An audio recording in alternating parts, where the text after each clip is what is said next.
Hello church knowing the life YouTube ఛానల్కి స్వాగతం. ఈరోజు నేను మీకు ఒక మంచి తెలుగు బైబిల్ని పరిచయం చేద్దాం అనుకుంటున్నాను.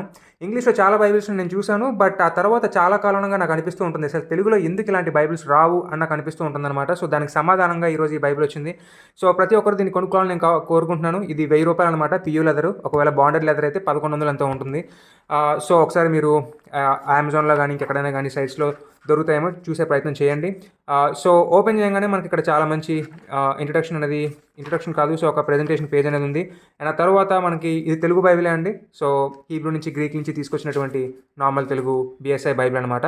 తర్వాత మనకి టేబుల్ ఆఫ్ కంటెంట్స్ ఉంది, పాత నిబంధన, కొత్త నిబంధన.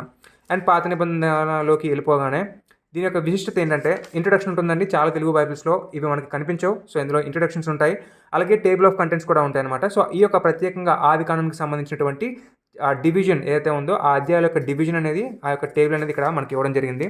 తర్వాత చూసుకుంటే చాలా పెద్ద అచ్చు అండి, మీరు చూస్తుంటే మీకు క్లియర్గా కనిపిస్తుంటుంది. అండ్ అచ్చు కూడా చాలా చాలా క్లియర్గా ఉంది, లైక్ థిక్గా ఉంటుంది అనమాట, బ్లాక్ కలర్లో ఉంటుంది, చాలా అద్భుతంగా కనిపిస్తుంది, కంటికి చాలా ఇంపుగా, ఎటువంటి కష్టం పడాల్సిన అవసరం లేకుండా చాలా ఈజీగా మనకు కనిపించేలాగా ఉన్నాయన్నమాట.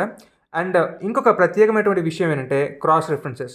సాధారణంగా తెలుగులో క్రాస్ రిఫరెన్సెస్ బైబిల్ అని రావడం అనేది కొంచెం కష్టమే, కాబట్టి ఇక్కడ మనకి క్రాస్ రిఫరెన్సెస్ కూడా ఇస్తున్నారు, అదొక ప్రత్యేకత.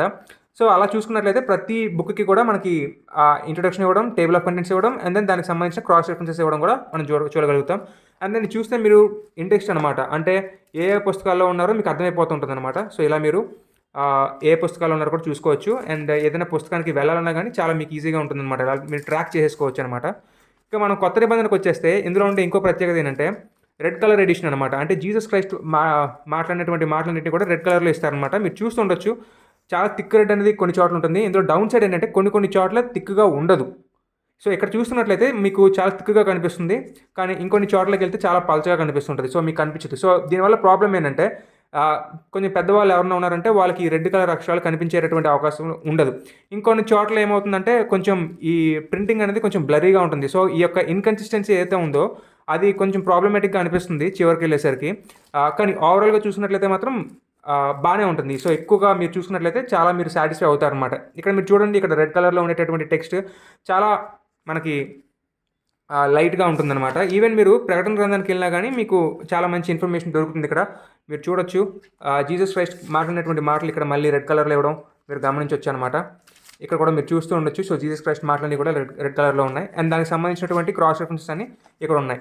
సో ఇందులో ఉండేటటువంటి ఇంకొక మంచి విషయం ఏంటంటే ఇవన్నీ కూడా పొయిటిక్ సెక్షన్లో ఉండేవి ఏవైతే ఉంటాయో అవి పొయిటిక్గా ఉంటాయి అనమాట. సో దాని యొక్క అరేంజ్మెంట్ అనేది చాలా పొయిటిక్గా, లైక్ కొంచెం అంటే పొయిటిక్ సెక్షన్స్ని ఎలా అరేంజ్ చేస్తారంటే కొంచెం షార్ట్ని చేసి పెడతారు. సో మామూలు అన్నీ ఇలా ఉంటుంది, పోయిటికి మాత్రం ఇలా సెంటర్లోకి ఉంటుంది అనమాట. సో అది మీరు గమనిస్తూ ఉండొచ్చు అనమాట. మీకు ఇంకా చూపిస్తాను, చూడండి. ఇక్కడ ఏదైనా ఓకే మోషే పాట పాడతాడు, అవి కూడా మనకు కనిపిస్తుంటాయి. చూసారు ఇక్కడ ద్వితీయోపదేశ కాండానికి వెళ్ళిన తర్వాత ఇక్కడ ఏదో పాట పాడితే దాన్ని మళ్ళీ ఇక్కడ పొయిటిక్ సాంగ్స్ ఫార్మాట్లో పెట్టడం జరిగిందనమాట.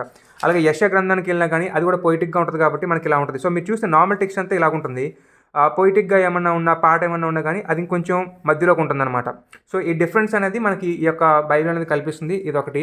అండ్ హెబ్రీయులు రాసినటువంటి పత్రిక మీరు వెళ్తున్నట్లయితే ఇందులో మీకు చాలా మటుకు పాత నిబంధనని కోట్ చేస్తూ ఉంటారు. సో అలా కోట్ చేసినప్పుడు ఆ కోట్ చేసినటువంటి వచనం ఎక్కడి నుంచి అయితే కోట్ చేశారో దాని యొక్క రెఫరెన్స్ కూడా ఇస్తుంటారు అనమాట. ఫర్ ఎగ్జాంపుల్ ఇక్కడ మీరు చూడండి, 6వ వచనంలో, మొదటి అధ్యాయం 6వ వచనంలో ఆయన భూలోక ముందు ఆది సంభూతిని మరలా రప్పించుకుని దేవుని దూతలందరూ ఆయనకు నమస్కారం చేయవాలని ఏదైతే ఉందో అది మనకి ద్వితీయోపదేశ కాండం నుంచి వస్తుందన్నమాట. ఎలా తెలుసుకోవచ్చు అంటే ఇక చూడండి, ఇక్కడ నేను సిఎస్బి బైబిల్ తీసుకున్నాను. సో సిఎస్బి బైబిల్లో కూడా సేమ్ మనకు అక్కడ ఇదే కనిపిస్తుంది, and all gods angels must worship him అని ఉంది కదా, అది మనకి గోల్డ్ కలర్లో ఉంది, అంటే అది పాత నిబంధన వచనాన్ని కోట్ చేస్తున్నారని అర్థం అనమాట. సో అది ఎక్కడుందో మనం చూసుకుంటే వెళ్ళినట్లయితే ఇక్కడ ద్వితీయోపదేశ కాండం 32:43 దగ్గర ఉంది. అలాగే గ్రీక్ 97:7లో కూడా ఇది ఉంది అన్న విషయం చెప్తారు. సో అదే విషయాన్ని ఇక్కడ వీళ్ళు కూడా మెన్షన్ చేసే ప్రయత్నం చేస్తుంటారు. మీరు చూడండి, 1:6 కదా, 1:6లోకి క్రాస్ రిఫరెన్స్లోకి వెళ్తే మీకు అక్కడ కనిపిస్తూ ఉంటుందన్నమాట. ద్వితీయోపదేశ కాండం 32:43, తర్వాత కీర్తనలు 97:7.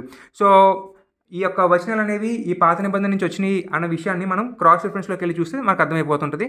అలాగే మనకి ఇంకేమైనా క్రాస్ రిఫరెన్స్లో మనకి అదే థీమ్కి సంబంధించినవి ఉంటే అది మనం ఇంకెక్కడన్నా ఉన్నాయేమో చూసుకోవచ్చు. ఇక్కడ చూస్తే రోమా 8:29 అని చెప్పాడు. సో అక్కడికి వెళ్తే మనకి క్రాస్ రిఫరెన్స్ మనకు కనిపిస్తుంది అనమాట. సో ఓల్డ్ టెస్ట్మెంట్ని కోట్ చేస్తున్నప్పుడు దానికి సంబంధించినటువంటి క్రాస్ రిఫరెన్స్ అనేది ఇక్కడ ఇందులోనే ఇస్తారనమాట. సో ఇది దీని యొక్క ప్రత్యేకత.